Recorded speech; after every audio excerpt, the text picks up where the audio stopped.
Bonjour à vous. Les crises d'enfants au supermarché. Sacré problème. Nous avons tous vu cette scène où un gamin ou une gamine hurle pour avoir des bonbons ou autre chose, avec ses parents qui refusent et crient pour le calmer, ou sortent en le traînant par la main pour fuir ce lieu de perdition, ou subissent passivement en ne sachant que faire. Si vous vivez ce genre de problème épineux, vous savez qu'il est difficile à résoudre, surtout si des spectateurs contemplent la scène d'un air sévère, estimant visiblement que vous êtes laxiste et pas fichu d'élever votre rejeton. Mais vous aimeriez bien les voir à votre place. Vous lui avez peut-être cédé 2 ou 3 fois précédemment, mais là, ça suffit, car il a plein de bonbons à la maison et il en mange trop. Mais comme vous refusez, il vous fait honte avec ses cris perçants qu'il pousse pendant toutes vos courses, pendant toute l'attente à la caisse et jusqu'au parking. Le disputer ne le calme pas, vous taire évidemment non plus, alors vous êtes démunis, désemparés.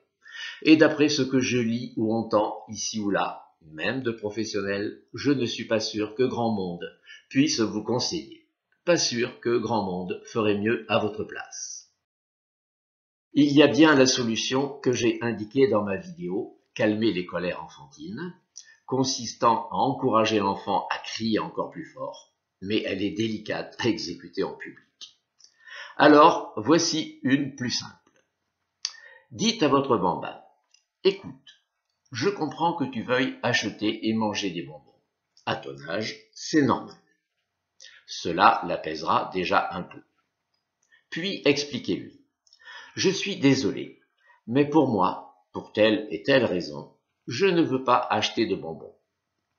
Là, il va à nouveau s'énerver, mais précisez-lui, mon chéri, si tu les veux vraiment, prends-les. Je préfère ça plutôt que de t'entendre crier dans tout le magasin. De nouveau, il va être satisfait. Mais ajoutez, par contre, en arrivant à la maison, je te punirai, parce que tu m'as obligé à les acheter alors que je ne le voulais pas. Là, il va être embêté, c'est lui qui aura le problème, prendre ou ne pas prendre des bonbons. Mais qu'il les prenne ou pas, au moins, il ne hurlera plus. Il chignera ou pleurnichera, mais c'est tout. À la maison, s'il les a pris, sanctionnez-le comme promis. Mais ce sera à froid, tranquillement, de la façon qui vous semblera appropriée pour le dissuader de recommencer. Et n'oubliez pas de lui retirer les bonbons, s'il en reste. Voilà, c'est une méthode douce, simple, efficace, et votre enfant comprendra vite la leçon. Alors j'espère que si vous ou vos proches avez ce problème, cette idée vous aidera. À la prochaine sur ma chaîne.